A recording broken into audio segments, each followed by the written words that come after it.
शेतकऱ्यांच्या सरसकट विनाशर्त कर्जमुक्तीसाठी आणि हक्काचा पीक विमा व पीक कर्ज आणि इतर शेतकऱ्यांच्या मागण्या घेऊन आज मुंबईच्या विधान भवनामध्ये घुसण्याचा आम्ही सगळ्या शेतकऱ्यांनी प्रयत्न केला होता।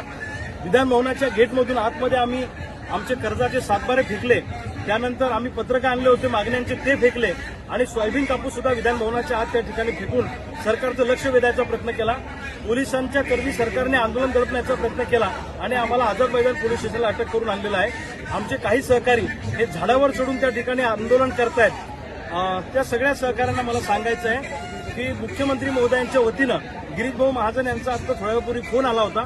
त्यांनी सांगितलं मुख्यमंत्री महोदयांबरोबर 4 वाजता तुमची बैठक शिष्टमंडळाची आम्ही लावलेली आहे।